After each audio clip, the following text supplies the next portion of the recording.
بسم اللہ الرحمن الرحیم. السلام علیکم. باخبر سویرا میں خوش آمدید. میں ہوں صدف عبدالجبار اور میرے ساتھ ہیں اشفاق اسحاق ستی. کیسے ہیں آپ لوگ؟ ٹھیک ٹھاک ہیں؟ خیریت سے ہیں؟ امید ہے کہ آپ کا دن بہت اچھا گزرا ہوگا. میں نے آپ سے کیا کہا تھا صدف عبدالجبار؟ ورلڈ کپ فائنل کے حوالے سے اشفاق اسحاق ستی کی پریڈکشنز کیا تھیں کہ آسٹریلیا جیتے گا. اچھا, کیا سوچ کے آپ نے کہا تھا؟ مجھے یہ لگ رہا تھا کہ اتنے میچز کا پریشر, ظاہر ہے کہ انڈین ٹیم بہترین کرکٹ کھیلی ہے اور جتنا پریشر ہوتا ہے, مجھے یہ لگ رہا تھا کہ وہ 1,30,000 لوگ جو وہاں اسٹیڈیم میں موجود تھے, ان کا پریشر آسٹریلین ٹیم کے بجائے انڈین ٹیم پہ زیادہ تھا, بیکاز ایکسپیکٹیشنز کا پریشر کہ سارے میچز میں اتنا اچھا پرفارم کیا, اگر خدا نخواستہ اس میں برا پرفارم کر دیا پھر کیا ہوگا. 1.25 لاکھ بھارتی وہاں پر بیٹھے تھے اور پیٹ کمنس نے ایک دن پہلے, اس سے کہتے ہیں کہ کانفیڈنس, پیٹ کمنس نے ایک دن پہلے جا کے انہوں نے پچ کی پکچرز لی, انہوں نے جا کے معائنہ کیا, میڈیا ٹاک انہوں نے کی. اس میں انہوں نے کہا, جب ان سے پوچھا گیا کہ اتنا سارا کراؤڈ ہوگا تو آپ کیسے مینج کریں گے, انہوں نے کہا دیکھیں اتنے سارے کراؤڈ میں جب سائلنس ہوگا نا تو ہمیں اسے انجوائے کرنا. ہم نے وہ سائلنس دیکھا, مطلب کئی دفعہ وہ چوکے مار رہے تھے ٹریوس ہیڈ, اور میں یہ سوچ رہا تھا کہ یار یہ کیا ہوا. اچھا, جب بال اٹھتی تھی تو شور ہوتا تھا جیسے کیچ ہو جائے گا, لیکن جب بال باؤنڈری کے پار چلی جاتی تھی یا چھکا پڑ جاتا تھا تو بھائی پھر جناب خاموشی چھا. ایسے میں بی سی سی آئی کا رول اپنی جگہ, باقی سب کا رول اپنی جگہ, لیکن I feel for Rohit Sharma and his team because they played exceptionally good cricket, اور یہ رات ان پر بہت بھاری گزری ہوگی کہ جو ایکسپیکٹیشنز تھی ظاہر ہے اس پہ وہ پرفارم لاسٹ میچ میں نہیں کر پائے. It was very unfortunate for them because they played excellent brand of cricket overall. Australia چھٹی بار جی وہ ورلڈ کپ ٹرافی اٹھا گیا ہے, تو بس کیا کہیں جی, کھیل دوسروں کو بھی کھیل لینا ہے. چلیں ٹاپ سٹوری شامل کرتے ہیں. لو جی, کافی کچھ تو ہم بتا چکے ہیں ویسے ورلڈ کپ فائنل کے حوالے سے, because you have all been watching. برائی شادی میں عبداللہ دیوانے کے بستاق ہم لوگ یہ میچ دیکھتے رہے ہم گیم انجوائے کر رہے تھا اور مزہ آیا. لیکن جس طریقے سے آسٹریلیا نے پہلے وکٹ کو دیکھتے ہوئے, ایوری بڈی واز سیئنگ بھائی اس نے ٹاس جیت کر پہلے جو ہے وہ انڈیا کو بیٹنگ کرنے کا موقع کیوں دیا, اس وقت سب یہ سوال اٹھا رہے تھے. لیکن بات یہ ہے کہ پیٹ کمنس کی کیپٹنسی, اور وہ تیسرے, یہاں پر let me mention this, he is the third fast bowler captain who has won the World Cup. First was Kapil Dev, second was Tehreek Insaf کے chairman, and third one was Pat Cummins. یعنی کہ یہ بڑا rear ہوتا ہے کہ ورنہ تو جی یوزولی بیٹرز ہوتے ہیں, لیکن کیا ہی بات ہے. اور دیکھتے ہیں آسٹریلیا اور بھارت کے درمیان جو میچ ہے, مجھے لگ رہا تھا اشفاق کانٹے دار مقابلہ ہوگا, بال ٹو بال, آپ سوچیں گے جی اب کہاں گیا, لیکن جب دونوں جم گئے ہیڈ اور لبوشین, اس کے بعد جی بس پھر تو سب نے سوچا کہ بس دیکھتے ہیں کیا ہوتا ہے. آپ نے یہ دیکھا کہ 47 جب اسکور تھا آسٹریلیا کا تو ان کے 3 کھلاڑی آؤٹ ہو گئے. اس کے بعد آ گئے جی ٹریوس ہیڈ شروع سے تھے, ٹریوس ہیڈ مطلب دونوں کی پارٹنرشپ آ گئی اور لیبوشین کی پارٹنرشپ آ گئی, اور اس کے بعد جی پھر ان دونوں نے پلٹ کے نہیں دیکھا, اور آخری بس جب 2 رنز رہ گئے تھے تو ہیڈ آؤٹ ہو گئے. لیکن پھر ظاہر اس وقت تک سب کو آئیڈیا ہو چکا تھا. اس کے اندر دیکھیں وہ یہی کہہ رہے تھے کہ بھائی جو اس وقت یہ جو میچ تھا, it was like a test match, کہ یہاں پر آپ کے نروز کا امتحان تھا. لبوشین نے میرے خیال میں کوئی 100 کے قریب گیندیں کھیل کے 50 اپنی کی ہوگی, یعنی کہ ان کا اسٹرائک ریٹ بہت لو تھا, لیکن وہ ایک اینڈ بچا کر کھڑے رہے, دوسرے اینڈ سے ٹریوس ہیڈ مارتے رہے. پھر آپ یہ دیکھیں ایک اور چیز اس کے اندر, وہ کامنٹیٹرز کہہ رہے تھے جو ہم نے دیکھا بھی, کہ اسٹیون اسمتھ جس طرح سے آؤٹ ہوئے تھے ان کو وہ ریویو لینا چاہیے تھا, بیکاز وہ آؤٹ نہیں تھے. ان کو جس طرح سے وہ بہت شفل کرتے ہیں, یہ دیکھیں شفل کر کے وہ ادھر آ گئے تھے, بعد میں چیک کیا تو پتا چلا کہ وہ بال آف سٹمپ کے اوپر سے جا رہی تھی وائٹ سائڈ سے. لیکن روہت شرما کا جو کیچ لیا, جس کو ٹرننگ پوائنٹ کہا جا رہا ہے, ٹریوس ہیڈ نے جو کیچ لیا, it was his day, it was like زبردست. تو دیکھتے ہیں ذرا فیلڈنگ کیسی رہی آسٹریلینز کی. جناب پہلا وکٹ تھی یہ اس کی شبمن گل کی, اور یہ میکسویل کی بال پہ, اور کچھ پتہ نہیں بال کہاں سے جا رہا ہے کیسے جا رہا ہے, لیکن بھائی ٹریوس ہیڈ نے کیا شاندار کیچ پکڑا اپنے سر کے اوپر سے جاتی ہوئی بال کو, اور مطلب کیا فیلڈنگ کی ہے, زبردست بھائی. اچھا جی, ایک تو یہ چیز, دوسرا انڈین اننگز میں جب وہ ری بلڈ کر رہے تھے کے ایل راہل اور وراٹ کوہلی, ایک تو ان کو رن نہیں لینے دیے, کچھ ہم نے جھلکیاں دکھائی, اور ایک دوسری چیز یہ تھی صدف عبدالجبار کے تقریباً 15 اوور تک, یعنی کہ 90 گیندوں کے آس پاس تک انہوں نے ایک باؤنڈری ہٹ نہیں کی. ایک اور مثال دیتا ہوں کہ کے ایل راہل کی جو اننگز تھی, ہی اسکورڈ 50 آٹ رنز, ان کے پوری اننگز میں صرف ایک چوکا تھا. وراٹ کوہلی کی اننگز میں بھی آپ دیکھ لیں کہ بہت زیادہ اسکورنگ ریٹ نہیں تھا, اور اس کی وجہ سے وہ ڈیسائسونیس تھی نا, کہ وہ رنز اتنے زیادہ. سوریہ کمار یادو, پچ کا بھی بڑا اس پہ جو ہے نا ڈسکشن ہو رہی ہے کہ جی یہ فائنل جیسی پچ نہیں بنائی گئی اور کیوں اس پر اتنا فوکس نہیں کیا. ہائی اسکورنگ پچ بنا دیتے جس میں دونوں ٹیمیں رن اچھے کرتی. اب سوچے کہ انڈیا اگر یہاں پر 350 کرتی اگر اچھی وکٹ ہوتی تو آسٹریلیا کے لیے چیز کرنا آسان نہ ہوتا. تو آسٹریلوی کیپٹن جی انہوں نے جو کہا کر دکھایا. عموماً یہ باتیں سب کرتے ہیں, جیت کی باتیں تو سبھی کرتے ہیں گیم سے پہلے تاکہ اپنی ٹیم کا مورال بلند کر سکیں, لیکن آسٹریلوی کپتان پیٹ کمنز نے فائنل سے ایک دن پہلے جو پریس کانفرنس کی تھی انہوں نے کہا تھا احمد آباد میں 1,30,000 تماشائیوں کو خاموش کرانے کا مزہ ہی الگ ہے. اور ایسے ہی ہوا, اتنے سارے لوگ پورا بلو ہوا تھا. آپ اگر ان کا اسٹیڈیم دیکھیں کیونکہ ظاہر ہے سب اپنے ملک کی ٹی شرٹ پہن کر آئے ہوئے تھے, وہ جو کرکٹ کٹ ہے وہ پہن کر آئے ہوئے تھے, لیکن خاموشی خاص طور پہ اشفاق جب چوکے چھکے پڑ رہے تھے مطلب وہ ایسے لمحات ہوتے ہیں. یقین کیجئے کہ دیکھنا پڑتا تھا کہ بھائی یہ باؤنڈری کے بعد کامنٹیٹر جو ہیں وہ جب بولتے تھے تب پتہ لگتا تھا کہ چوکا ہو گیا یا کچھ اس طریقے سے ہو گیا, اور وہ بھی انڈین کامنٹیٹرز کے لیے بڑا مشکل ہو رہا تھا اپنے اس وقت جذبات پر قابو پانا. تو بہرحال پیٹ کمنز نے کیا کہا سنیے ذرا.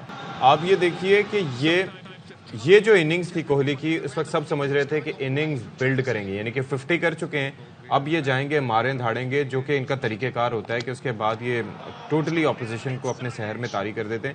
لیکن یہاں پر ویسا نہیں ہو سکا. پیٹ کمنز نے کیا شاندار بال کرائی, he led from the front. Virat Kohli کی وکٹ کے بعد ہم نے دیکھا جو سناٹا چھایا چاروں طرف, یعنی کہ سانپ سونگ گیا, سب کو پتہ ہی نہیں چلا کہ ہوا کیا, نیلا سمندر ایک دم ساکت ہو گیا. لیکن پھر اس کے بعد بھی یہ کنٹینیو رہی. اور وراٹ اگر یہ رہتے تو پھر ظاہر ہے ایک الگ ہی منظر ہوتا. بھائی کوئی بھی نہیں چلا. سوریہ کمار یادو وہ بندہ جو کہ مسٹر 360 کے نام سے اب جانا جاتا ہے, اس کا ہی couldn't perform. Middle order batting نہیں پرفارم کر سکتی. یہ دیکھو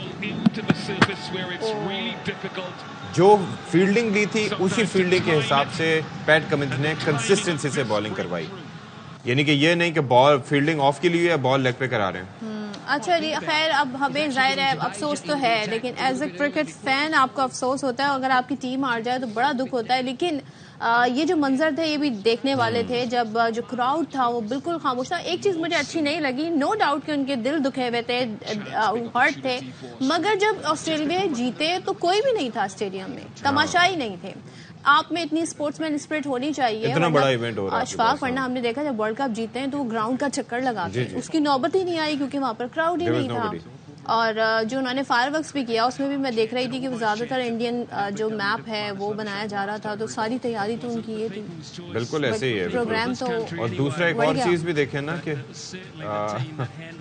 بات یہ ہے کہ پہلی دفعہ آپ یہ دیکھیں کہ روہت شرما یہاں پر ٹاس ہارے تھے پہلی دفعہ, اور پھر ٹاس ہارے اور پھر اس کے بعد ان کے من کی مراد پوری ہوئی کہ اس کے اندر ان کو بیٹنگ کرنے کا ہی موقع ملا, اور وہ بھی نریندر مودی اسٹیڈیم میں. نریندر مودی صاحب آپ کو پتا ہے ان کو بھی کافی سنایا جا رہا ہے انڈیا میں. ایک تو یہ چکر بھی ہے نا, کہا جا رہا ہے وہ ٹرم یوز کی جاتی ہے پنوتی, کہ بھائی یہ بندہ پنوتی ہے پوری ٹیم کے لیے. ہاں لٹرلی یہ کہا گیا کہ یہ نہ آتا تو ہم میچ جیت جاتے. شرما اچھا ان کو پنوتی ہے. ہاں نریندر مودی صاحب. اور وہ کس کے اوپر الزام دے رہے ہیں؟ وہ تو بس کہہ رہے ہیں کہ وہ اب دیکھیں کتنے, انہیں کوئی فرق نہیں پڑا, وہ کہہ رہے ہیں تم جیتو یا ہارو. اس جو منظر ہے اس کو بھی وہ لوگ بڑا کرٹیسائز کر رہے ہیں جب وہ ٹرافی لے کے ایک دم سے چلے جاتے ہیں اور Pat Cummins was alone on the stage. ہاں نہیں, اس کی وجہ یہ ہے کہ اگر ہمارے پچھلی دفعہ جب ورلڈ کپ جیتی تھی نا آسٹریلین ٹیم, تو اس کے اندر وہ BCCI کے کوئی عہدیدار تھے تو ان کو بالکل دھکے مار کے انہوں نے ہٹایا تھا. تو ہاں, تو اس دفعہ وہ اسی وجہ سے وہ چلے گئے کہ ٹیم آنے سے پہلے جو ہے ہمیں دھکا نہ پڑ جائے.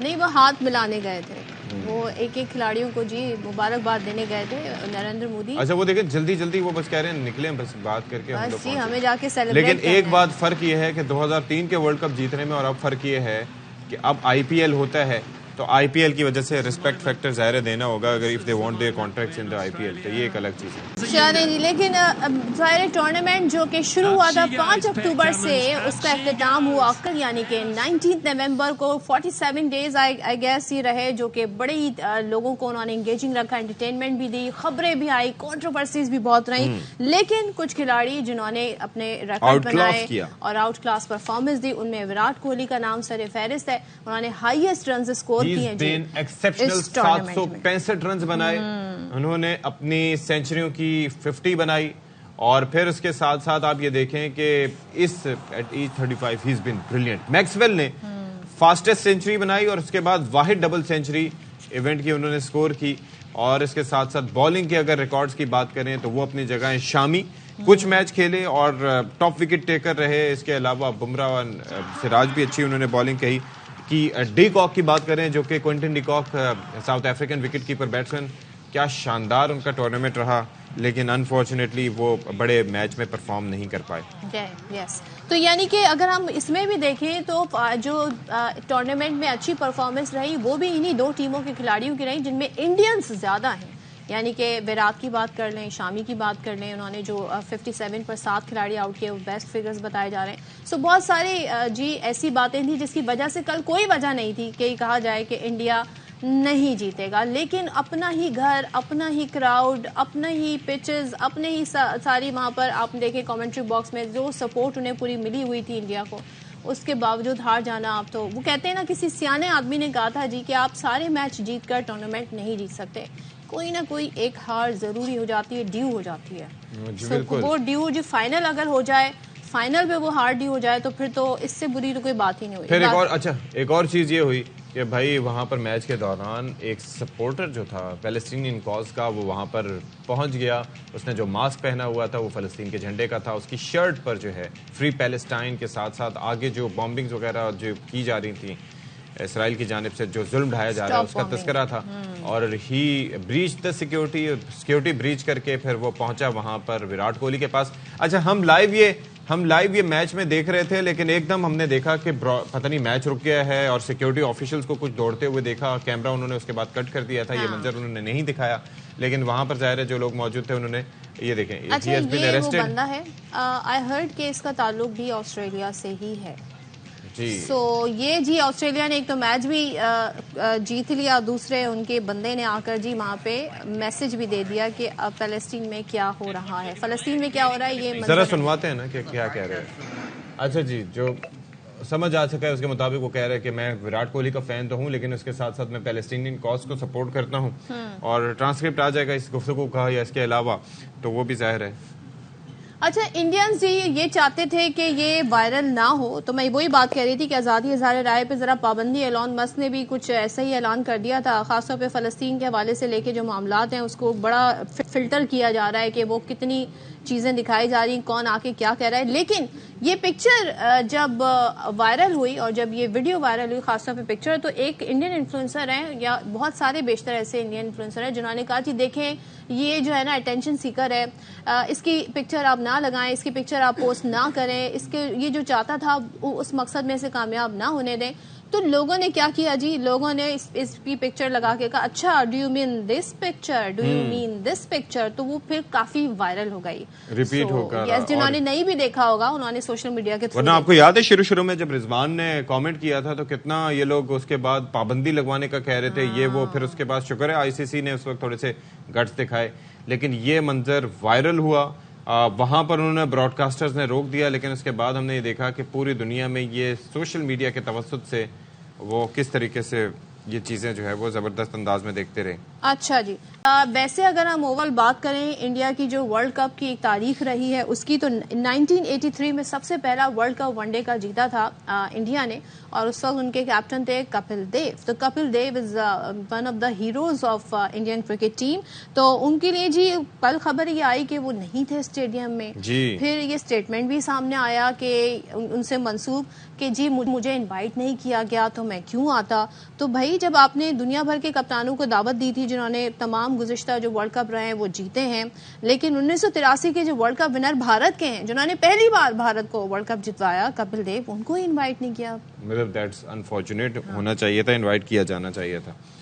تو آپ یہ دیکھیں کہ کافی سارے لوگ تھے اور ان کی کوئی گفتگو تو نہیں تھی کپل دیو صاحب, ان سے منسوب ایک بیان آ رہا ہے, لیکن یہ جی وہ 83 کا منظر ہے اور بس. تو زبردست جی. اچھا جی, بالی ووڈ سٹارز نہ ہوں, ورلڈ کپ کا میچ ہو اور انڈیا میں ہو اور انڈیا کا ہی فائنل ہو, تو یہ کیسے ممکن ہو سکتا ہے. تو بڑے بڑے میک اپ کے بغیر بھی میں نے کئی چہرے پہچان لیے, لیکن آپ یہ دیکھیں کہ کافی سپر سٹارز وہاں پر موجود تھے.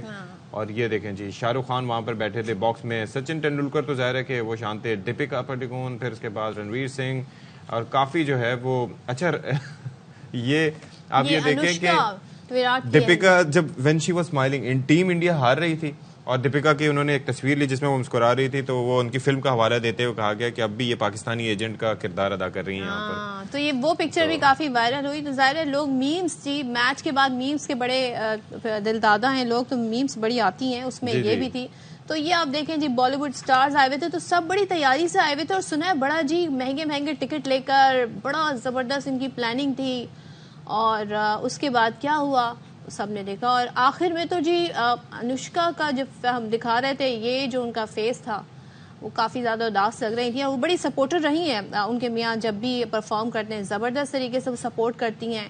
لیکن کیا کہہ سکتے ہیں, انڈیا کل برا دن تھا. ویسے جی نو ڈاؤٹ پورے ٹورنامنٹ میں throughout the tournament Indian جی انہوں نے زبردست پرفارم کیا ہے. کسی بھی شعبے میں بات کریں, بیٹنگ کی بات کریں, فیلڈنگ کی بات کریں, بولنگ کی بات کریں, تو they have been brilliant and they should keep their head high. They should keep their head high. اور باقی یہ ہے کہ انیشلی ہم نے ایک ایونٹ میچ میں دیکھا تھا, 2-3 میچز میں تو کراؤڈ آیا ہی نہیں تھا, پھر اس کے بعد آیا تو وہ پھر ایک ہی ٹیم کو سپورٹ کرتے تھے. درمیان میں کلکتہ اور کچھ ایسی جگہوں کے کراؤڈ they were brilliant, لیکن آخر میں جب فائنل ہارے تو اس کے بعد کراؤڈ نظر نہیں آیا. حالانکہ they should have been there and they should have supported team Irfan Pathan کا تو پروگرام بڑھ گیا ہوگا, نہیں ڈانس نہیں کیا ہوا ہوگا انہوں نے. یس درست فرمایا آپ نے. بریک لیتے ہیں.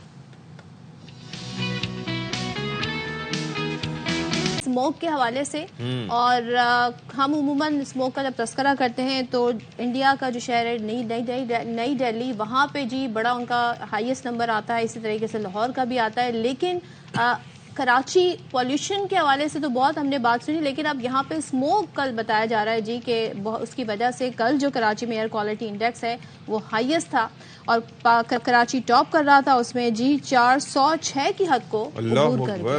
اچھا میں حالانکہ کل سنڈے تھا, عموماً سنڈے کو لوگ گھروں میں حیران تھا کہ ایسا کیوں ہوا کل. ایسا ویسے دیکھنے میں ملا تھا مجھے, لیکن میں سمجھا شاید پتہ نہیں کہیں پہ کچرا جل رہا ہے, کیا ہے یہ جو اسمیل ہے, یہ کوئی عجیب سی ہے, کچھ ایسی فیلنگ آ رہی تھی کہ مطلب uneasiness. Yes I was outside playing cricket, so اس وقت یہ محسوس ہوا, لیکن میں ہی سمجھ رہا تھا کیسے ہے. اچھا اس وقت کرنٹلی جو ایئر کوالٹی انڈیکس ہے وہ بھی ذرا آپ کو بتا دیں لائیو براہ راست ہے. لاہور کیا ہے 393 آن دا ٹاپ 393, اور یہ آپ یقین کیجئے یہ کہ ایوریج ہے, تو مختلف علاقوں میں اس سے کہیں زیادہ ہوگا, یعنی کہ 400 کو چھو رہا ہے, ویری ہیزرڈس. اس کے بعد دوسرے نمبر پہ ڈیلی ہے انڈیا, اس کا ہے 355 ابھی کا, اور کراچی کا ہے 273, یعنی کہ تباہی ہے. اور اس کے بعد پھر ویتنام آ جاتا ہے, پھر بغداد آ جاتا ہے, پھر ممبئی, پھر شنگھائی, اور زیادہ تر چین, ویتنام, پاکستان اور انڈیا, یہ وہ ملک ہیں جہاں پر یہ ایئر کوالٹی انڈیکس جو ہے وہ کافی خراب چل رہا ہے. تو اللہ رحم فرمائے جی. اچھا جی موسم جی تبدیل ہوتا ہے تو پھر ہم دیکھتے ہیں کہ مختلف شہروں میں جی کہیں پہ فوگ ہے, کہیں پہ اسموگ ہے, تو جب سردیاں آتی ہیں تو یہ منظر ہوتے ہیں. لیکن ظاہر ہے اسموگ اور فوگ جو ہے اس کے اثرات بھی ہوتے ہیں. پنجاب میں سب سے زیادہ جی لاہور ایسا شہر ہے جس کی فضا زہر آلود رہتی ہے. بڑھتی فضائی آلودگی کی وجہ سے لوگوں کے معمولات زندگی, خاص طور پہ جو آپ کی صحت ہے اس سے ریلیٹڈ مسائل بڑے شروع ہو جاتے ہیں, اور پھیپھڑوں اور آنکھوں کے مختلف جی امراض شروع ہو جاتے ہیں. فضائی آلودگی کے باعث بتایا جاتا ہے سالانہ 70 لاکھ کے قریب افراد جی موت کے منہ میں چلے جاتے ہیں. یہ بڑا مسئلہ ہے. اچھا ہم ایک تذکرہ کر رہے ہیں بیسیکلی کہ ایئر کوالٹی انڈیکس اور ایئر پولوشن میں اضافے کا.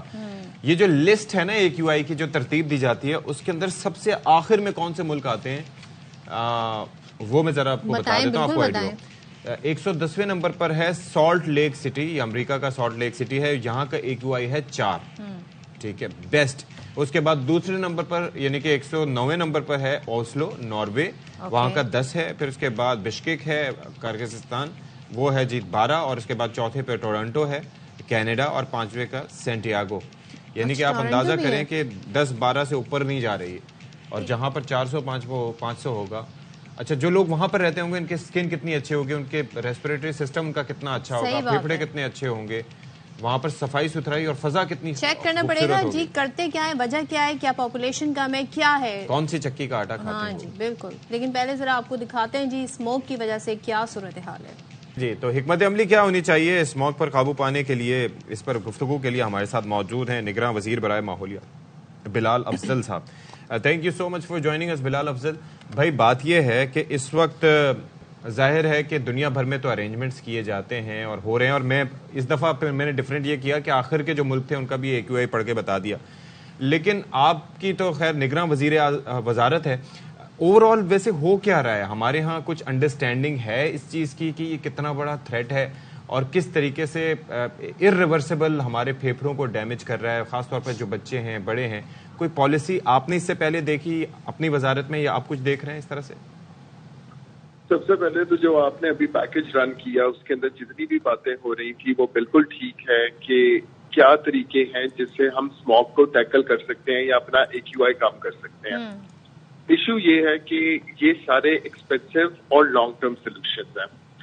ہماری گورنمنٹ جو میں نے لاسٹ 2-3 سالوں کا ہسٹری نکال کے دیکھی تو ہم لوگ اسموگ ٹائم کے اوپر ایکٹیو ہوتے ہیں، چیزیں کرنے کی کوشش کرتے ہیں، media talks about it, people talk about it, لیکن ونس آپ کو اسموگ نظر آنی بند ہو جاتی ہے تو آپ اس کے اوپر کام کرنا بھی چھوڑ دیتے ہیں. جیسے اگر ہم فارمرز کی فصلوں کی بات کریں تو اگر ہم لوگ اپنے فارمرز کو آلٹرنیٹ ٹیکنالوجی دینے کی کوشش کرتے ہیں جو کہ سپر سیڈرز ہوتے ہیں جس کے لیے آپ کو اپنی فصل جلائے بغیر آپ نیکسٹ فصل لگا سکتے ہیں.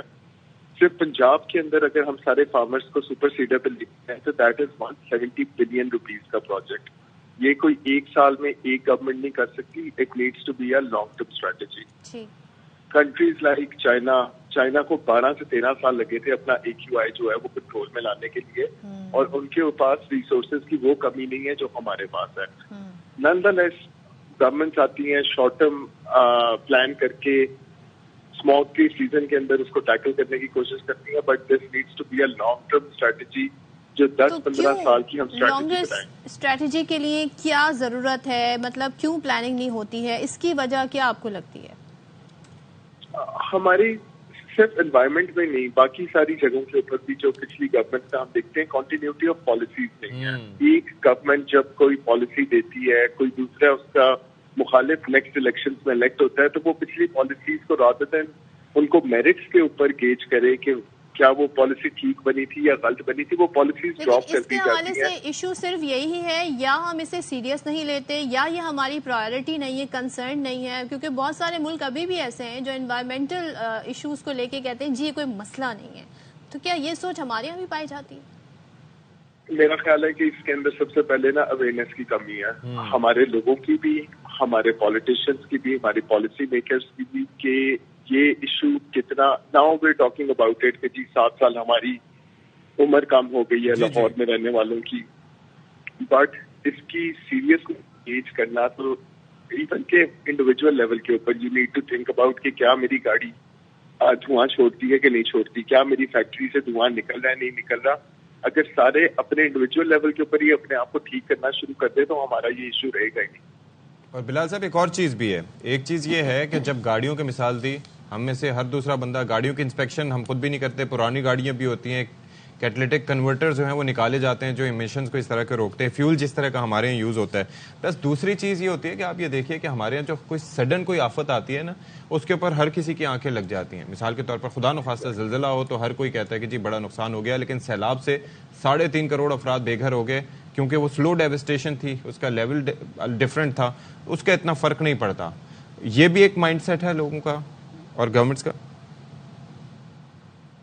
یہ ہے، لیکن بٹ دا پرابلم از کہ جو اسموگ والا ایشو ہے نا 10 سال آپ کو نظر نہیں آتا، so it gets over looked. حالانکہ AQI ہمارا پورا سال جو ہے وہ خراب رہتا ہے. ہاں جی. نن دا لیس جب اسموگ آپ کے ٹائم کے اوپر آ کے نظر آنی شروع ہوتی ہے تو it becomes an issue and then it dies out. یہ ایک ایسا ایشو ہونا چاہیے کہ انوائرمنٹ بھی اور پولوشن بھی کہ تھرو آؤٹ دا ایئرس آپ کی گورنمنٹ کو اس کے اوپر کام کرنا چاہیے. میں اپنی گورنمنٹ کے بارے میں آپ کو تھوڑا سا ایڈ کر دیتا ہوں کہ ہم لوگوں نے 12 آئنائزرز ایسے جنریٹرز ہوتے ہیں، مشینز ہوتی ہیں کہ جو نیگیٹو آئنز پروڈیوس کرتی ہیں. پر جنریٹر جو ہے 5 کلومیٹر اسکوائر کو کور کرتا ہے. اچھا. وہ ہوا کے اندر جو سسپینڈڈ پارٹیکلز ہوتے ہیں ان کو اپنے طرف اٹریکٹ کرتا ہے اور وہ ڈسٹ بن کے سیٹل ڈاؤن ہو جاتی ہے. اچھا. تو یہ ہم لوگوں نے 12 جو ہیں وہ لاہور کے لیے آرڈر کیے ہیں.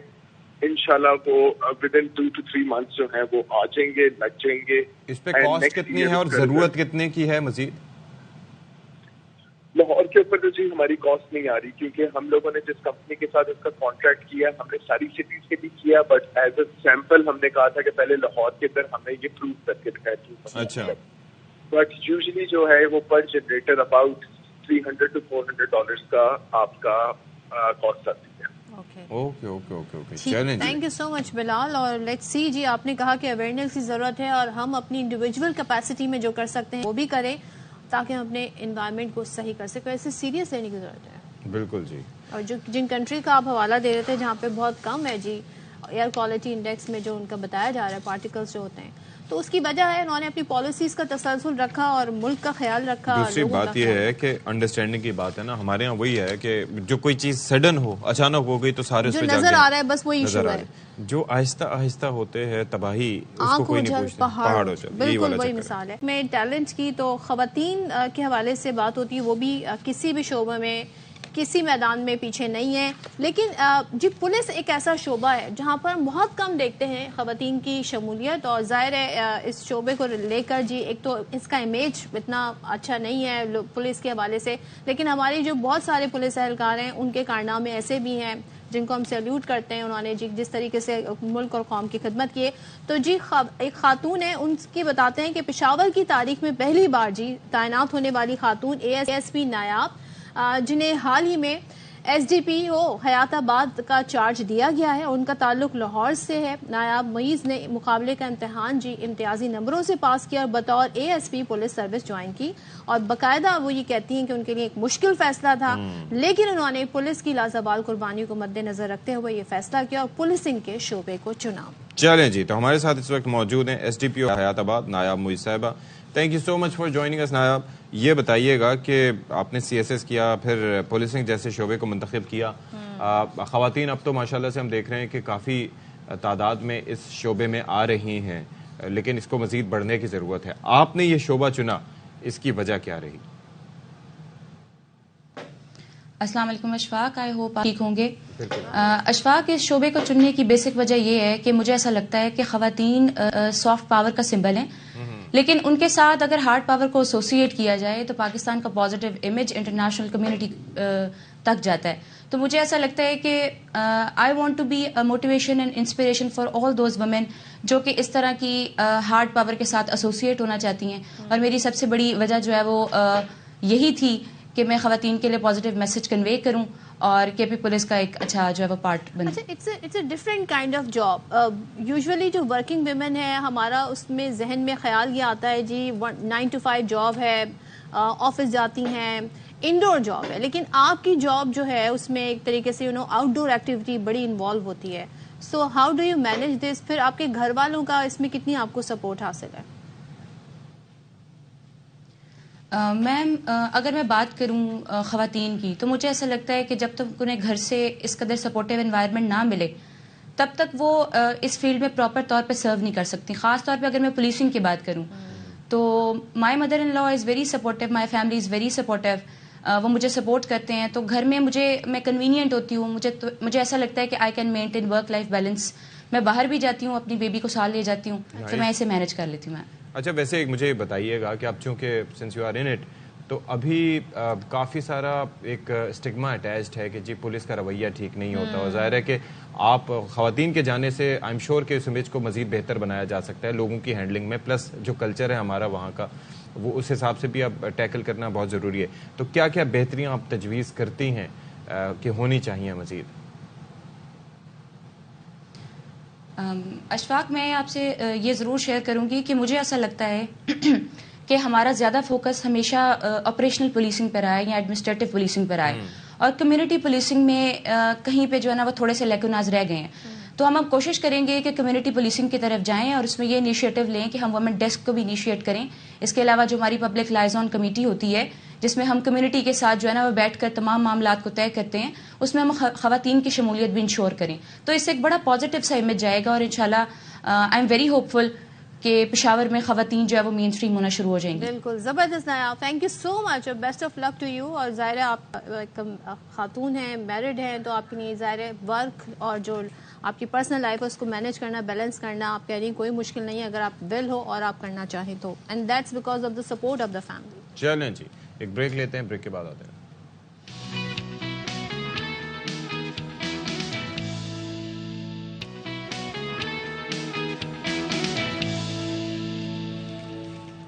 Welcome back once again. اور آج جی بڑا زبردست دن ہے. آج بچوں کا عالمی دن ہے. بچے چھوٹے چھوٹے معصوم بچے جن کی آنکھوں میں بڑے خواب ہوتے ہیں اور بڑے ان کے گولز ہوتے ہیں.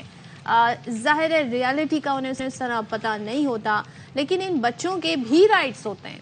جہاں پہ ہم بڑوں کی بات کرتے ہیں نا, ہم خواتین کی بات کرتے ہیں اور دیگر لوگوں کی بات کرتے ہیں کہ سب کے رائٹس ہیں, تو آپ کو پتہ ہے بچہ چاہے چھوٹا ہو, بچوں کے بھی رائٹس ہوتے ہیں اور ان کے وہ رائٹس انہیں مل رہے ہیں کہ نہیں. کیا رائٹس ہیں جی؟ ان کو بیسک ایجوکیشن ملنا ضروری ہے, ان کو اچھا انوائرمنٹ ملنا ضروری ہے, ان کو صاف ماحول ضروری ہے, اور ظاہر ہے جو ان کی ضروریات ہیں ان کا پورا کرنا, کیونکہ وہ خود اپنی ضروریات پوری نہیں کر سکتے, اس کا وہ بھی ضروری ہے. تو چائلڈ رائٹ ایکٹیوسٹ ہمارے ساتھ موجود ہے رانا آصف حبیب صاحب. مختلف ایشوز پر وہ اپنی آواز بلند کرتے رہتے ہیں, اکثر ہم ان سے بات بھی کرتے ہیں. Thank you so much for joining us سر.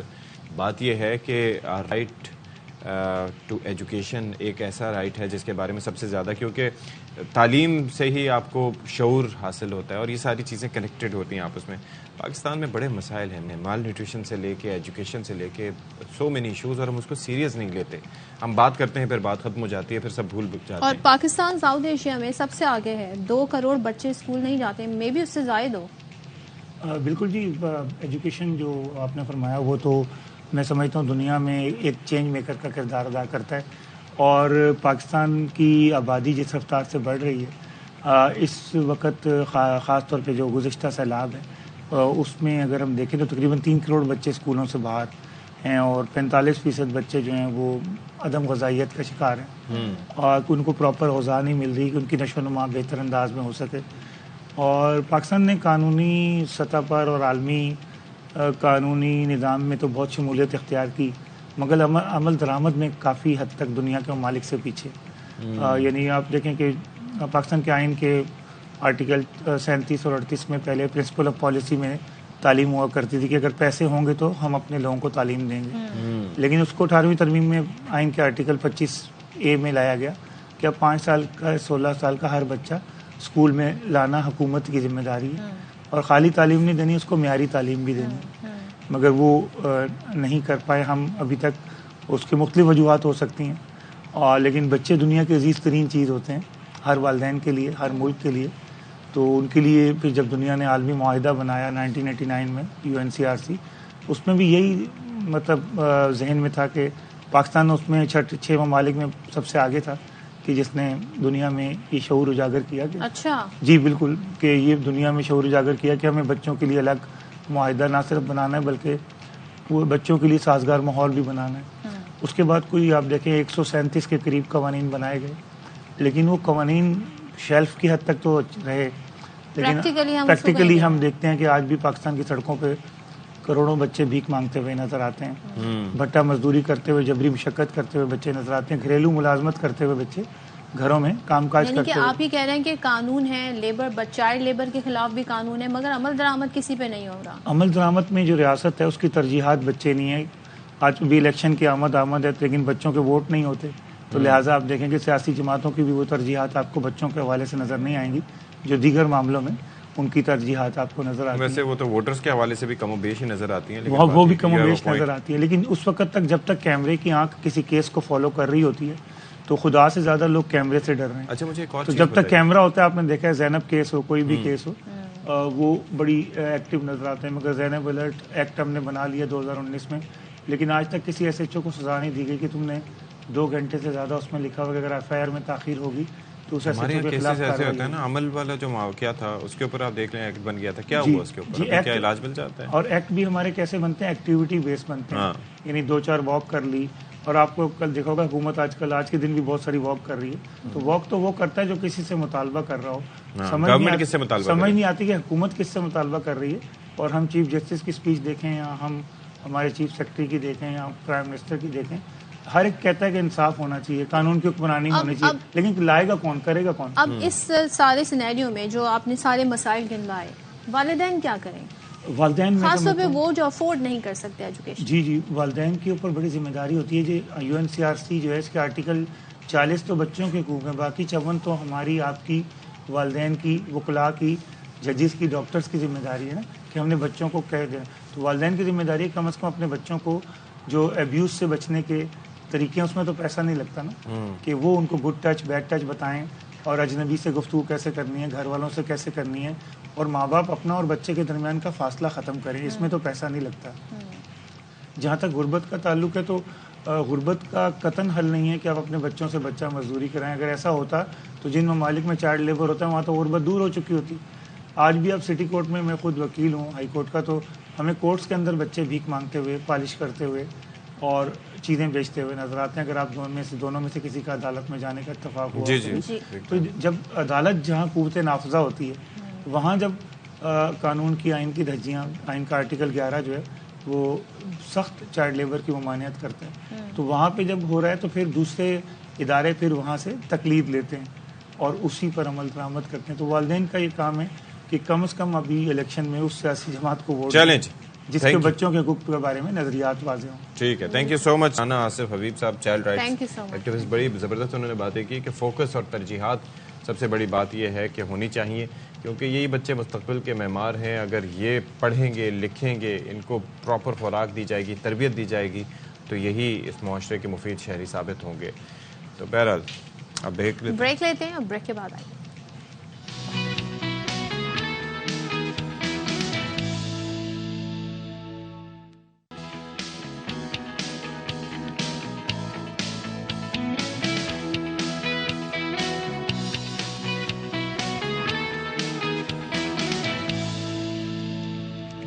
بسم اللہ الرحمن الرحیم. السلام علیکم. باخبر سویرا میں ایک بار پھر سے آپ سب کا خیر مقدم ہے. امید ہے کہ آپ لوگ بالکل ٹھیک ٹھاک ہوں گے. اور اب سے کچھ دیر پہلے صدف نے ایک بڑی اچھی بات کی کہ بچوں کے حوالے سے جتنی بات ہو اتنی کم ہے, اور ظاہر ہے کہ وہ ہم خواتین کے حوالے سے بات کرتے ہیں, دوسرے شعبوں کے حوالے سے بات کرتے ہیں, لیکن children get neglected at times. لیکن ایک اور چیز جو ہے وہ جس کے اوپر بات ہونی چاہیے لیکن وہ اتنی نہیں ہو پاتی, وہ مردوں کے حوالے سے. وہ کیا ہے؟ وہ یہ ہے کہ دیکھیں, یہ آپ کے سوال سے اندازہ ہے, کل جو ہے 19 نومبر تھا, جاننا چاہ رہی ہوں نا آپ کے ذہن میں. 19 نومبر تھا, کل مردوں کا عالمی دن تھا. ابھی بیچ میں آیا بھی تو تھا, کل ہی آیا تھا. ٹھیک ہے, تو یہ آپ اندازہ کریں کہ 19 نومبر کو مردوں کا عالمی دن تھا, انٹرنیشنل مینز ڈے, اور اس کی تھیم کیا تھی کہ زیرو میل سوئسائڈز. یعنی کہ اتنا دنیا بھر میں یہ ایک چیز اتنی ہائی لائٹ ہو رہی ہے, اتنی یہ اس کے اوپر ارجنٹلی کام کیا جا رہا ہے کہ مرد جو ہیں وہ بریڈ ونرز ہوتے ہیں اور ظاہر ہے کہ ارنرز ہوتے ہیں mostly, not all of them, اور ان کے اوپر جو ان کے ساتھ جو احساسات اور جو ان سے ایکسپیکٹیشنز ہوتی ہیں بعض اوقات دے ٹیک دیئر ٹول. اور آپ کے والد ہوں, آپ کے بھائی ہوں, آپ کے کزنز ہوں, ہسبینڈز ہوں, مطلب اینی آف دیم, ان کو پلیز یہ ہے کہ تھوڑا سا ان کا احساس کرنے کی ضرورت ہے. اور اسی بات پر جو ہے وہ اس مینز ڈے کو سیلیبریٹ کیا گیا تھا. تو جہاں پر باقی شعبوں سے متعلق بات ہوتی ہے وہاں پر مردوں سے متعلق بھی بالکل ہونی چاہیے, اور خاص طور پہ جی جو ان کی ذمہ داریاں ہیں. اور آج کل جتنی زیادہ ہم دیکھ رہے ہیں معاشرے میں برڈن بڑھ گیا ہے, فائنینشلی طور پہ سب کی ایکسپیکٹیشنز آپ سے ہائی ہوئی ہیں. اور اگر آپ گھر کے سربراہ ہیں, ظاہر ہے یوزولی مرد سوسائٹی میں گھر کے سربراہ ہوتے ہیں, تو پھر ان کے لیے مشکلات ہوتی ہیں. تو کوشش کریں ان کا برڈن جو ہے وہ شیئر کریں, ان سے پوچھیں, ان سے بات کریں, ان کی مینٹل ہیلتھ کا یہ نہ کہیں ان کو men's are supposed to be tough, they can not cry, they can not show their emotional side. اپنی ایموشنل سائڈ کیوں نہ شو کریں بھائی, تکلیف ہو تو روئیں, اور باقی جو ہے وہ ظاہر ہے کہ ان کا حال پوچھیں, خیال کریں, سنیں ان کو سنیں. یہ بڑی زبردست بات کی اشفاق نے, تھینک یو اشفاق. یہاں پر مرد ہی مرد کو سننے کو تیار مینشن آپ نے کیا ہے, اور یہ اس پہ غور کرنے کی ضرورت ہے. اچھا, ہم آگے بڑھتے ہیں اور یقیناً ہم ان ایسے جو ٹاپکس ہیں ان کو اپنے پروگرام کا حصہ بناتے رہیں گے. آپ کا فیڈ بیک بھی ہمارے لیے بڑا ویلیوبل ہوتا ہے, جو آپ اکثر و بیشتر ہمیں دیتے رہتے ہیں. بات ذرا سیاسی موسم کی کر لیتے ہیں, جو ہم یوزولی روزانہ ہی کر رہے ہوتے ہیں, کیونکہ انتخابات اب قریب آ رہے ہیں. جیسے جیسے دن گزر رہے ہیں ویسے ویسے فیب قریب آتا جا رہا ہے.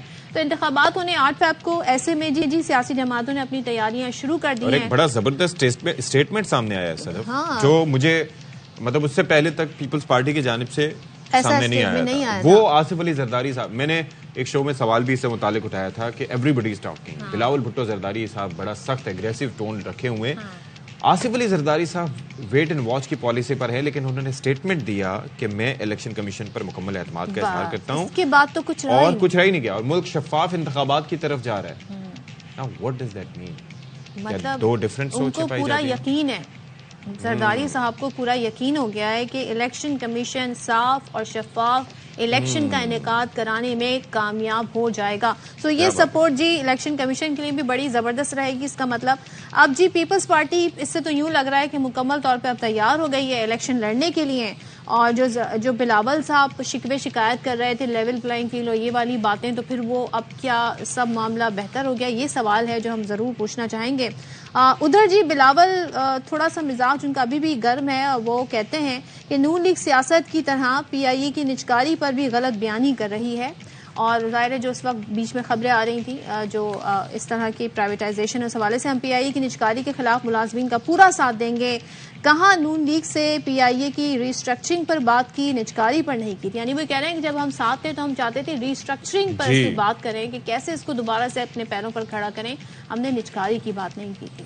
اچھا, پھر مریم اورنگزیب صاحبہ کا موقف سامنے آیا. یہ جو لاڈلے پن کی بات ہو رہی تھی تو اس پہ انہوں نے اپنا نقطہ نظر دیا کہ اگر احتساب کی چکی سے گزر کر سرخرو ہو رہے ہیں, تب اگر احتساب کی چکی سے گزر کر سرخرو ہو رہے ہیں تو کیا یہ لاڈلا پن ہے؟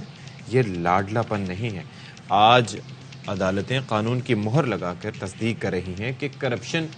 اسی صورتحال پہ بات کرنے کے لیے پیپلز پارٹی کے سینئر رہنما نیئر بخاری ہمارے ساتھ ہیں. Thank you so much. Good morning sir. ذرا بتائیے گا, آصف علی زرداری صاحب کا بیان بڑا سب حیران بھی ہے اور خوشگوار حیرت ہوئی ہے. ہونا بھی یہ چاہیے, ٹرسٹ ہونا چاہیے جی سسٹم پر, اداروں پر. لیکن ان کے اس اعلان نے تو یہ ثابت کر دیا کہ پیپلز پارٹی جو پہلے خدشات کا اظہار کر رہی تھی وہ سب دور ہو گئے ہیں اور اب یقینی ہے کہ جو الیکشن کمیشن الیکشن کروائے گا وہ 100% صاف اور شفاف ہوں گے. شکریہ. Good morning. Good morning. گزارش یہ ہے کہ جو موقف یا بیان آصف علی زرداری صاحب کا ہے, بالکل ہم سمجھتے ہیں اور میری قیادت یہ بات سمجھتی تھی کہ الیکشن کمیشن آف پاکستان کی ایک آئینی ذمہ داری ہے اور توقع ہم یہی کرتے ہیں کہ وہ آئینی ذمہ داری پوری کرے گی. جی جی. لیکن اس کے ساتھ ساتھ اگر کچھ لوگ کرٹیسائز کر رہے ہیں کہ شاید چیئرمین بلاول کی موقف مختلف ہے پریزیڈنٹ زرداری صاحب سے, تو یہ بات درست نہیں. ہم لیول پلینگ فیلڈ کی بات جو ہم کرتے تھے کہ الیکشن کمیشن آف پاکستان اس بات کا کوگنیزنس لے کہ جو ٹریٹمنٹ کیئر ٹیکر گورنمنٹ کی جانب سے ایک پولیٹیکل پارٹی کو مل رہا ہے اس کا کوگنیزنس لے. اور ہم سمجھتے ہیں کہ الیکشن کمیشن آف پاکستان ایک ذمہ دار ادارہ ہے, کانسٹیٹیوشنل ادارہ ہے, وہ اپنی ذمہ داری پوری کرے گا اور free and fair transparent elections ہوں گے. کیونکہ پاکستان کی جو فیوچر پولیٹیکل سٹیبلٹی ہے اور اکنامک سٹیبلٹی ہے وہ ڈپینڈ کرتی ہے آنے والے انتخابات کے نتائج پہ. ایسے ہی ہے. اگر فری اینڈ فیئر الیکشن نہیں ہوئے تو پاکستان میں پولیٹیکل سٹیبلٹی نہیں آئے گی. لیول پلینگ کی فیلڈ کی بات بالکل میری قیادت نے کی, اس لیے کی کہ جو ایٹیچیوڈ نظر آتا رہا اور جو بیہیویئر جس طریقے سے وہ آئے, جس طریقے سے ساری چیزیں ہوئی, رائٹ. میں صرف ایک چیز جاننا چاہ رہا ہوں, کوئی بھی وہ بڑا واضح تھا. ہم کرٹیسزم نہیں کر رہے بلکہ ہم تو کر ہی نہیں رہے. ہم ایک بات یہ جاننا چاہ رہے تھے بیسکلی کہ دو بیانات ہیں, یعنی کہ ایک جانب لاڈلا کہا جا رہا ہے بلاول صاحب کی جانب سے اور کہا جا رہا ہے کہ اس سے بہتر ہے کہ آپ سلیکشن کر لیں, اور دوسری جانب زرداری صاحب جو کہ پہلے خاموش تھے اور ہم یہی سوچ رہے تھے کہ وہ خاموش کیوں ہیں, تو وہ پھر اچانک آ کے کہتے ہیں کہ جی الیکشن جو ہیں وہ فری اینڈ فیئر ہونے جا رہے ہیں اور الیکشن کمیشن کروائے گا. تو یہ پھر تھوڑا سا تضاد تو نظر آتا ہے, یا سوچ میں فرق ہے تھوڑا سا؟ قطعاً نہیں, نہ تو یہ تضاد ہے نہ سوچ میں فرق ہے. الیکشن کمیشن آف پاکستان ایک علیحدہ ادارہ ہے, کانسٹیٹیوشنل ادارہ ہے, اور کیئر ٹیکر گورنمنٹ اور بیوروکریسی جو ہے وہ ایک علیحدہ اسٹیٹ آرگن ہے. تو جو لاڈلا پن مل رہا تھا وہ تو کیئر ٹیکر گورنمنٹس کی طرف سے, سول بیوروکریسی کی طرف سے, ایڈمنسٹریشن کی طرف سے مل رہا تھا نا. ای سی پی تو نہیں دے رہی تھی. ای سی پی کو تو ہم یہ کہتے تھے کہ آپ اس چیز کا کوگنیزنس لیں کہ یہ سول بیوروکریسی, یہ کیئر ٹیکر گورنمنٹ کیا کر رہی ہے. فار ایگزامپل آپ دیکھ لیں کہ جو بیوروکریسی کی شفلنگ تھی ایک پروونس میں کر دی گئی, دوسروں میں نہیں کی گئی. تو جو فنڈز تھے ڈیولپمنٹ کے وہ ایک پروونس میں جاری تھے, اور وہ فنڈز جو جاتے جاتے کیئر ٹیکر پرائم منسٹر سے پہلے فارمر پرائم منسٹر نے اپنے الیکٹیبلز کو دیے, اپنے ٹکٹ ہولڈرز کو دیے, ایم این ایس کو دیے. وہ پروجیکٹس کنٹینیو کر رہے تھے, وہ ان پروگرس تھے. تو ہم چاہ رہے تھے کہ اگر باقی لوگوں کو بھی یہ ڈیولپمنٹ فنڈ ملتے تو پھر ان کو بھی تو اختیار ملنا چاہیے کہ وہ اپنے کانسٹیچوئنسیز میں آپ جو چاہ رہے تھے کہ الیکشن کمیشن اس بات کا نوٹس لے بخاری صاحب، تو نوٹس انہوں نے کیا لیا یا کوئی یقین دہانی آپ کو کرائی ہے جو آپ کی تحفظات ایک دم آبویسلی جب وہ پریزیڈنٹ زرداری صاحب کو بالکل پاکستان پیپلز پارٹی نے اپنی سی کی میٹنگ میں یہ اختیار دیا تھا کہ یہ لیول پلینگ فیلڈ والا ایشو آپ ٹیک اپ کریں کنسرن کوارٹرز کے ساتھ، اور آبویسلی ان کنسرن کوارٹرز نے کنوے کیا ہوگا پریزیڈنٹ زرداری صاحب کا، جس کی بنیاد پہ انہوں نے یہ اسٹیٹمنٹ دی. لیکن آج بھی ہم یہ سمجھتے ہیں صرف پاکستان پیپلز پارٹی نہیں، تمام پولیٹیکل پارٹیز.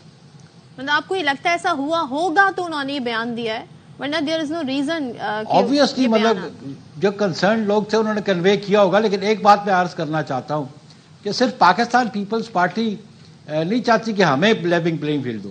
ہم تو تمام پولیٹیکل پارٹیز کو لیول پلینگ فیلڈ ملنی چاہیے. ٹھیک ہے کہ ایکول اپرچونٹیز ملنی چاہیے ان کو. اچھا ایک چیز مجھے یہ بتائیے کہ اب یہ جو الیکشن کے شفاف ہونے کا تعلق الیکشن میں جیت سے ہے، یعنی کہ اگر پیپلز پارٹی لیٹ سے کہ جیت جاتی ہے انتخابات تو تبھی وہ یہ تصور کرے گی کہ انتخابات شفاف ہوئے، یا نون لیگ جیت جاتی ہے تو وہ تبھی تصور کرے گی، یا پی ٹی آئی. طریقہ کار کیا ہے شفافیت جانچنے کا؟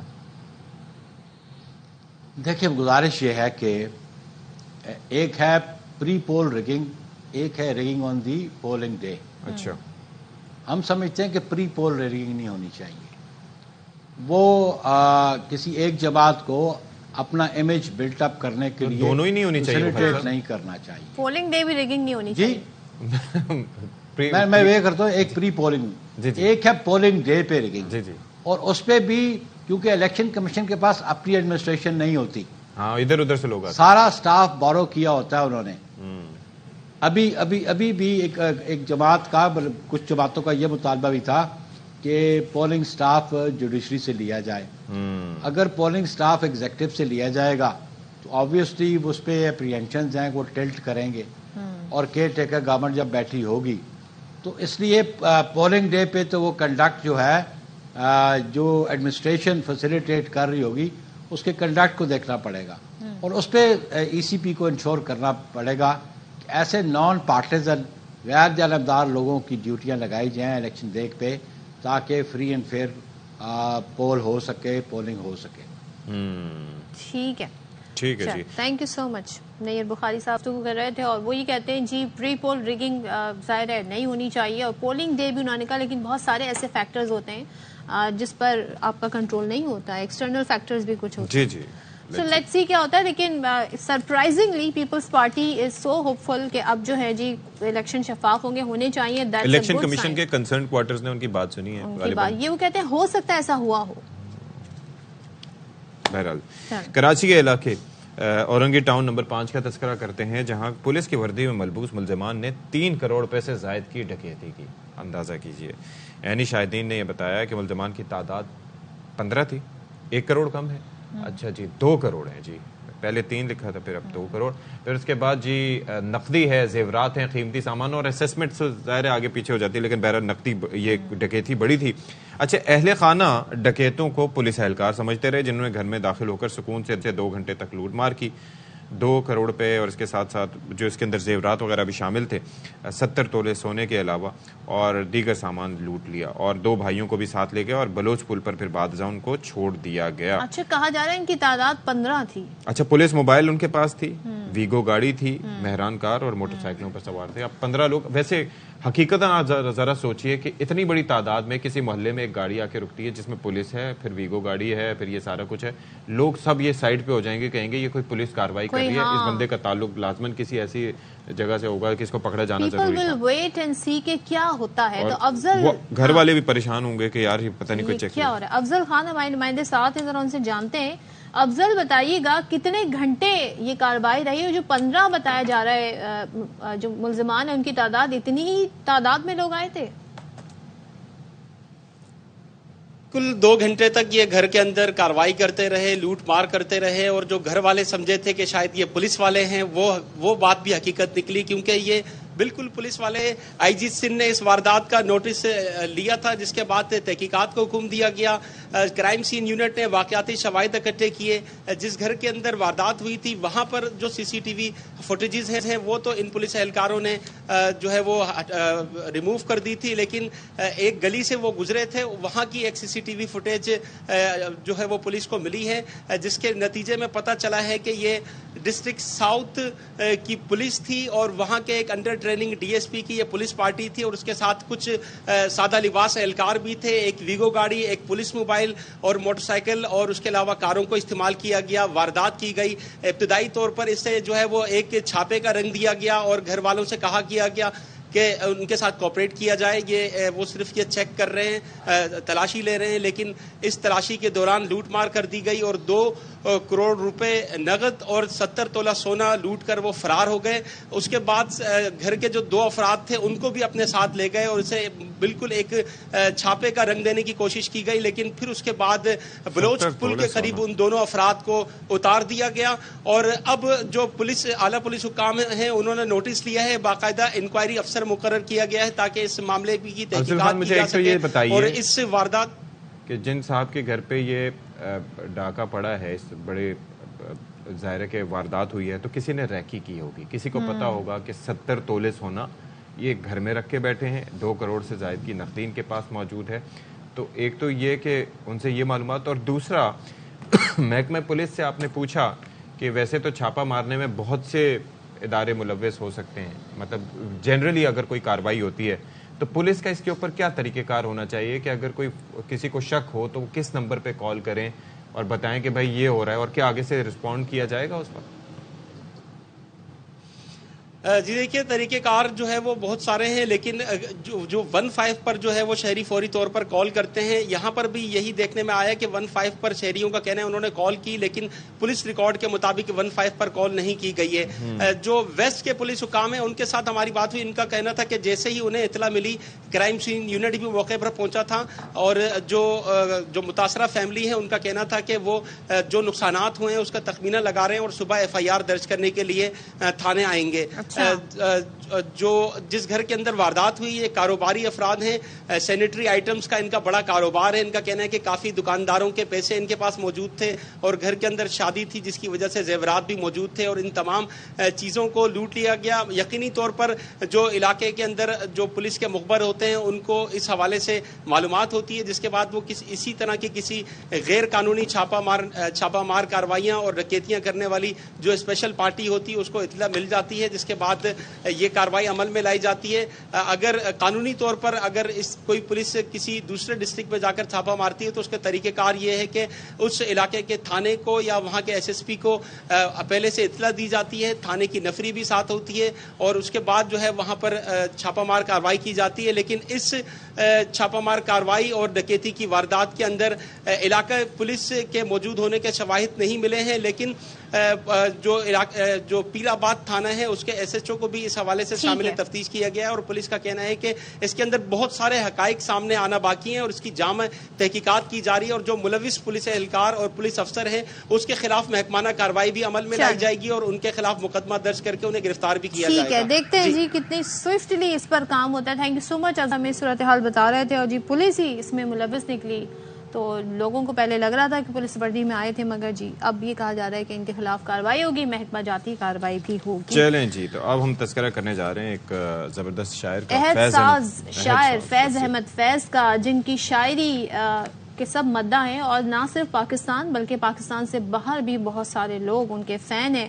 اور فیض احمد فیض 13 فروری 1911 کو پیدا ہوئے، اور اگر ہم ان کی شاعری کی جو کتاب کی فارم میں جو ہمارے پاس شکل ہے اس کی بات کریں تو نسخہ ہائے وفا اور میرے دل میرے مسافر جیسے شاہکار مجموعہ کلام، بہت سارے کلام ان کے ہیں.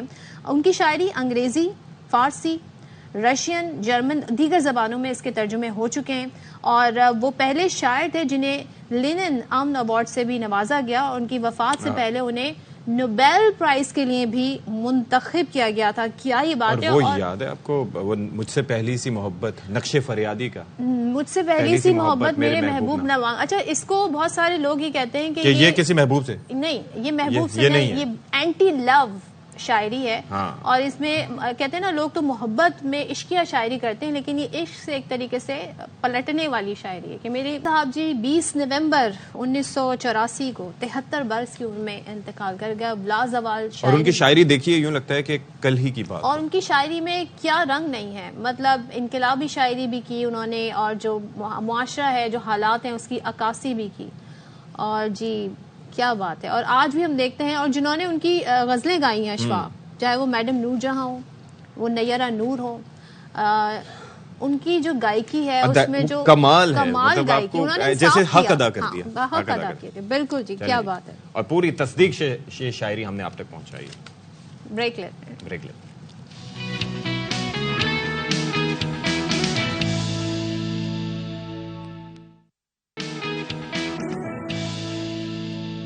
بھائی سردیاں آ جائیں اور ایسے میں خوابیں چینج نہ ہوں, ایسے کیسے ممکن ہے؟ ایک بات بتائیں, میں ایک بار پھر آپ کے پھر سے کہیں ارشاد جن لوگوں نے نہیں سنا ان کے لیے, سردیاں آ جائیں اور ایسے میں خوابیں ہمارے چینج نہ ہو تو یہ کیسے ممکن ہے؟ کیا بات ہے, کیا شاعری ہے یہ. اس میں شاعری کہاں سے ہے؟ اس میں شاعری نہیں ہے, جن لوگوں نے شاید نہ سنا. مجھے جلدی بہت ہوتی ہے نا تو اس لیے. اچھا ایک چیز اور پائے بتائیں. آپ کو ساگ پسند ہے؟ بہت زیادہ, اور صرف سرسوں کا نہیں, اس کے اندر جو سویا باتو پتہ نہیں, ہاں وہی کافی ساری چیزیں جو مکس ہوتی ہیں. پالک بھی تھوڑی بہت ڈلتی ہے, تھوڑا سا پالک بھی ہوتا ہے. اچھا بہت محنت سے بنتا ہے بھائی, محنت سے بنتا ہے. کبھی آپ نے اس میں ہاتھ بٹایا؟ یہ جو گھوٹا لگانا ہوتا ہے نا, جو حلیم میں گھوٹا لگتا ہے, میں نے لگایا لیکن میں تو اب تو گرائنڈ کر لیتے ہوں گے نا. اب تو گرائنڈ کر لیتے ہیں مگر آدمی بھائی بڑا صحیح کا گھوٹا اس میں لگاتے ہیں. تو گھر کے جتنے بھی لڑکے ہوتے ہیں ان کو بلایا جاتا ہے کہ آپ نے گھوٹا لگا. مگر ساگ میں ایسا نہیں ہوتا کیونکہ اب لوگوں نے یہ بنا لیا ہے کلچر کہ وہ آسانی کے لیے اسے گرائنڈ کر لیتے ہیں. ویسے میں نے یہ بھی دیکھا ہے صدف عبدالجبار کہ اب تو جیسے پہلے آپ کو پتا ہے سالن بنانے کے لیے پیاز براؤن ہوتا تھا, پھر اس کے بعد اب اس کو بھی پیسٹ بنا کے یوز ہوتا ہے, اس کا پیسٹ بنا کے رکھ لیتے ہیں. اب تو کیا ٹیسٹ میں کوئی فرق پڑتا ہے اس سے؟ ہاں ہے نا, جو فریش چیز ہوتی ہے نا اس کی ایک الگ ہی بات ہوتی ہے, الگ بات ہوتی ہے. تو بہرحال ساگ کا ہم تذکرہ کر رہے ہیں کہ یار مطلب تھوڑا سا دیسی گھی ہو, پھر اس کے بعد مکئی کی روٹی ہو, پھر اس کے ساتھ ساگ, لسی کا گلاس ہو. میں آ رہا ہوں بس. پھر تو آپ دن میں ایسی آپ کو نیپ آئے نا, آپ ایسا سوئیں. زبردست ٹیسٹ ہوتا ہے اور آپ کے جسم کے لیے اور آپ کی جو اس کے اندر غذائیت ہوتی ہے وہ بھی بھرپور ہوتی ہے. تو حافظ آباد میں کیسا ساگ ہے, کس طرح سے بنتا ہے, کیا طریقہ کار ہوتا ہے, ذرا دکھاتے ہیں آپ کو جی. اور کمفرٹ فوڈ یہی ہوتا ہے جو پوچھا جاتا ہے نا جی, سردیوں میں آپ کا دل کر رہا ہوتا ہے. اچھا ویسے آپ کا کمفرٹ فوڈ کیا ہے؟ میرا کمفرٹ فوڈ جی آلو کا بھرتا اور جو روٹی ہے اس پہ گھی لگا ہوا ہو, دیٹس مائی کمفرٹ فوڈ. اور سرسوں کا ساگ ہو, لیکن ساگ بڑا مشکل سے بنتا ہے, لیکن جو آسانی سے چیزیں بن رہی ہیں نا میں وہ بتا رہی ہوں. ایون کہ جو شلجم کا بھرتا ہوتا ہے, آلو کا بھرتا ہو گیا, پھر اس کے علاوہ آلو گوشت ہو گیا, پھر اس کے بعد there are certain things, مچھلی سالن والی بھی, اور اس کے بعد فرائیڈ بھی. مچھلی یاد دلا دی ہے نا, کیا موسم آ گیا جی. اب کیا ہے جی؟ اچھا اب ہم ظاہر ہے کھانے پینے کی باتیں کر رہے ہیں تو ہمارا خود بھی دل کر رہا ہے کھائیں پیئیں, لیکن وہ ہم آپ کو مزیدار باتیں بعد میں بتائیں گے. کوئی اچھی سی ریسیپی ہمارے پاس ہوگی اگر. لیکن اب ہم آپ کو ملواتے ہیں ایک ایسی آرٹسٹ سے جن کا نام ہے شگفتہ اظہر. پینسل آرٹ اور آئل پینٹ میں مہارت رکھتی ہیں. ان کی جو کلیکشن ہے اس کی نمائش بھی ہو چکی ہے, اور خاص بات یہ کہ انہوں نے آرٹ لورز کے لیے ایک ایسی جگہ بنائی ہے جہاں پینٹنگ کلرز, کینوس بورڈز اور جی ساتھ ہی برشز وغیرہ موجود ہیں. یہاں فن خطاطی اور رنگوں سے محبت کرنے والے آتے ہیں اور لائیو پینٹنگ کرتے ہیں. دس از اے نیو منظر چیک کریں, خزاں کا منظر کیا خوبصورت طریقے سے پیش کیا گیا تھا. مائی گاڈ دیٹ از بریلینٹ. یہ بالکل ریئل لگ رہی ہے پکچر مجھے. اور یہاں پر جا کے اگر میں ٹرائی کروں تو ایسا لگے گا جیسے تجریدی آرٹ ہے. سوچے کتنا اچھا کہتے ہیں جی, بڑا آپ کو ایک طریقے کا جو اسٹریس ہوتا ہے وہ آپ کا کم ہوتا ہے اگر آپ اس طرح کی چیزوں پر فوکس کریں. آپ کا فوکس جو یکسوئی آپ کے ذہن میں آتی ہے تو دیٹ از ویری کہتے ہیں نا آپ کی ذہن کے لیے, آپ کی ذہنی صحت کے لیے بہت اچھا ہے. تو بہت سارے لوگ آتے ہیں اپنی ایز اے ہابی اپنانے کے لیے موبائل کے ذریعے. کیا زبردست طریقے سے, واو. تو ہمارے ساتھ موجود ہیں شگفتہ اظہر صاحبہ. تھینک یو سو مچ شگفتہ صاحبہ, آپ نے ہمارے لیے وقت نکالا. Very good morning to you. بھائی یہ جو ہم شاہکار دیکھ رہے تھے, دے آر میسمرائزنگ, بہت ہی خوبصورت. یہ تو کب سے یہ سلسلہ شروع ہوا, بیسک سے سوال, اسپیشلی جو لائف پینٹنگ ہے. ہاں. السلام علیکم. First of all I would like to say thank you for inviting me. اور یہ سلسلہ ایکچولی میرا جو یہ سلسلہ ہے, میں بچپن سے ہی مجھے اسکیچنگ اور پینٹنگ کا شوق تھا.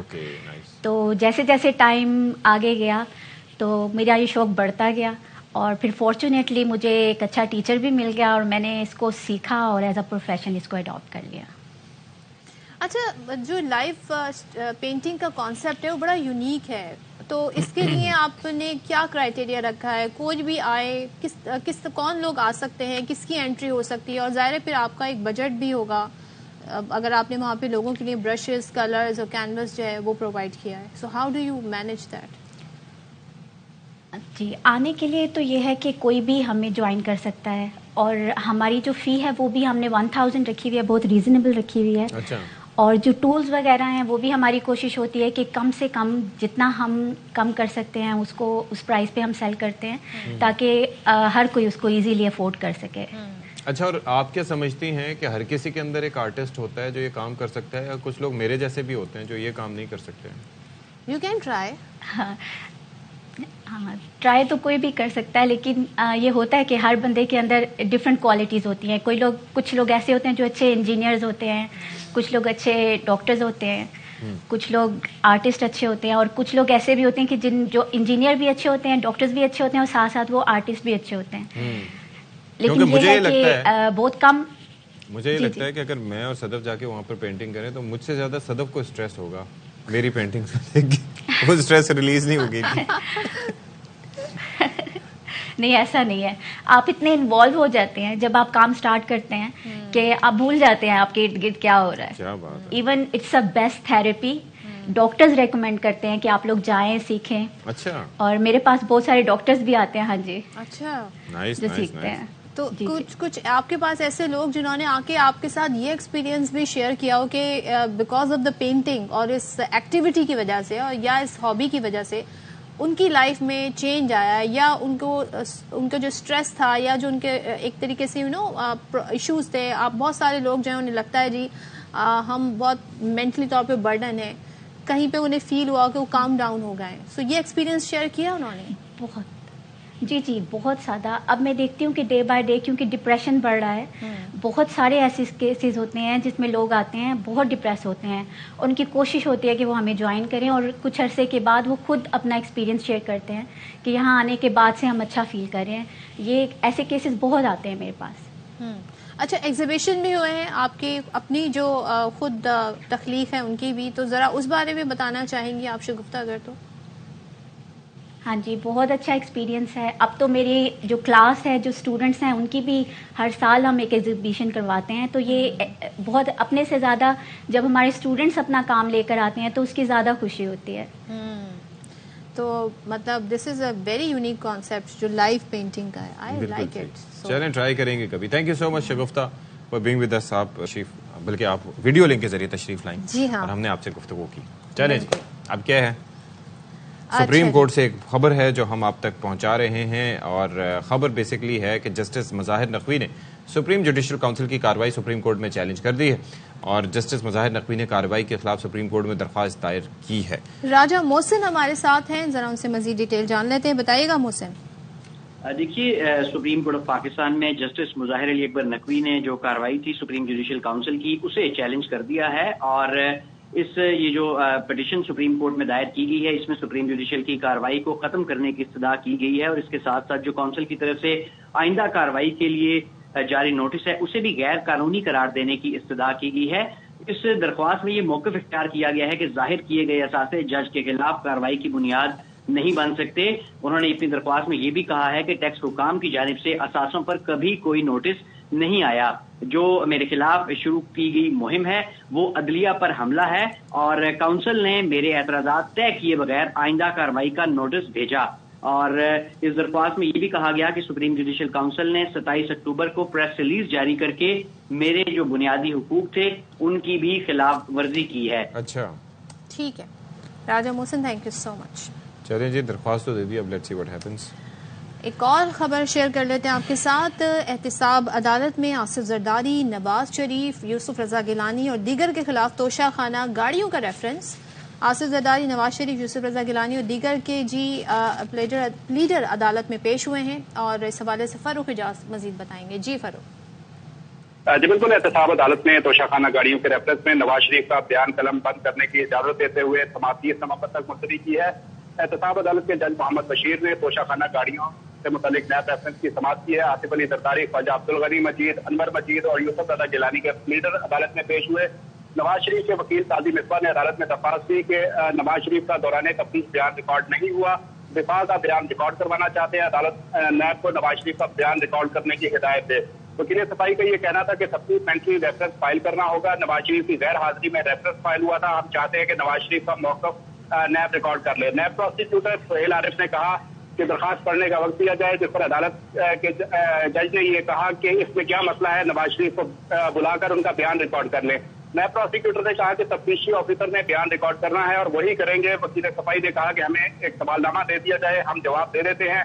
عدالت کوئی نزدیکی تاریخ دے دے. پروسیکیوٹر نے کہا کہ تفتیشی افسر بیان ریکارڈ کر لیں گے, ہمیں کوئی اعتراض نہیں ہے. عدالت نے نواز شریف کا بیان ریکارڈ کرنے کی درخواست منظور کرتے ہوئے کیس کی سماعت 30 نومبر تک کے لیے ملتوی کر دی. جی ٹھیک ہے فاروق, تھینک یو. اچھا جی, سردیوں کے کھادوں کا تذکرہ اب سے کچھ دیر پہلے ہم کر رہے تھے تو ہم نے ساگ کا حوالہ دیا. ساگ کے علاوہ کافی ساری چیزیں لوگ کھاتے ہیں سردیوں میں, پائے کھاتے ہیں, سوپس وغیرہ پیتے ہیں, فش کھاتے ہیں, بہت سارے سی فوڈ وغیرہ. لیکن میٹھے میں بھی کافی ساری چیزیں ہوتی ہیں جو آپ کو سکون دیتی ہیں. ان میں سے ایک ہوتا ہے گاجر کا حلوہ. اوہ گاجر کا حلوہ, اور جس میں کھویا ڈلا ہوا ہو, بڑے مزے کا لگتا ہے. اور گھر میں جو گاجر کا حلوہ بنتا ہے نا, اس کی کیا ہی بات ہے. لیکن یہ بھی بڑا مشکل کام ہے, لیکن تھوڑا سا کھانا چاہیے, بہت مشکل کام ہے گاجر کا حلوہ بنانا. پہلے تو اتنی ساری گاجر آپ لے کر آئیں, پھر آپ جی ان کو کیا کہنا چاہیے, کدو کش کریں, گاجر کش کریں, اور گاجر کش کریں. اس کے بعد جی اس میں بھی پکنے میں بہت ٹائم لگتا ہے. تو بہرحال یہ کام آسان بھی ہو سکتا ہے اگر آپ مارکیٹ میں اویلیبل ہے گاجر کا حلوہ, تو بس کوالٹی اچھی ہونی چاہیے. روبینہ الوی رپورٹ کر رہی ہیں. فورن بریک کا کہہ رہے ہیں, لیکن روبینہ نے گاجر کا حلوہ نہیں بھیجوایا. روبینہ نے آج تک ویسے بھیجا کیا ہے؟ بریک لے لیتے ہیں, بریک کے بعد آتے ہیں.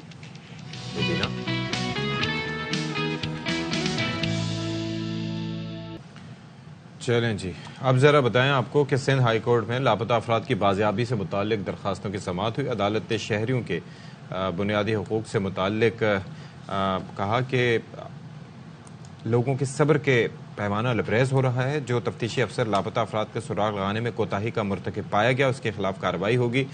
جسٹس نعمت اللہ پھلپوٹو نے کہا کہ تفتیشی افسران کو شہریوں کو لاپتہ کرنے والے ملزمان کی فہرست میں شامل کریں.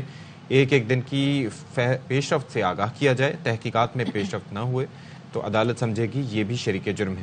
اور تفتیشی افسران نے بھی شہریوں کو لاپتہ کرنے میں مدد کی ہے. عدالت نے تفتیشی افسر اور دیگر اداروں سے 18 دسمبر کو رپورٹ طلب کر لی. وفاقی اور صوبائی حکومت کو بھی تازہ رپورٹس پیش کرنے کا حکم دے دیا. چلیں جی, اب نیکسٹ ٹاپک کی طرف بڑھتے ہیں. اشفاق, کبھی بچپن میں ایسا ہوا ہے کہ آپ نے کبھی کوشش کی ہو لائک چھوٹی موٹی گارڈننگ کی؟ جی جی بالکل. اور پھر اس میں سبزیاں بھی اگانے کی کوشش کی ہو, جیسے لیمو اور ہری مرچ باقاعدہ بالکل ایسے اگائی ہیں, اگے بھی ہیں, پھر دھنیا پودینہ اگایا ہے, پھر اس کے بعد لیکن وہ زیادہ دیر نہیں سروائیو کر پاتے. ڈیپینڈ کہ اگر گملوں میں ہو تو کس طریقے سے. پھر یہاں پر اتنا زیادہ کامیابی نہیں ہوئی, لیکن راولپنڈی اور اسلام آباد میں وہاں پر کافی آپ کو کامیابی ملتی ہے. میرے خیال میں سوائل کا ڈفرینس ہے, لیکن وہاں پر جگہ کی اویلیبلٹی بھی, تو یہ بڑا ایک زبردست طریقہ کار ہوتا ہے. یہ کچن گارڈننگ کہلاتا ہے, اور کیا لوگ کر سکتے ہیں, اور اگر کرنا چاہیں تو اپنے گھر میں اگر ان کے پاس جگہ ہے وہ کر سکتے ہیں کہ نہیں. اسی حوالے سے ہم بات کریں گے. جو ہمارے ساتھ ایکسپرٹ ہیں kitchen gardening and vegetable, doctor Nabeel Khan. Thank you so much doctor Nabeel for joining us.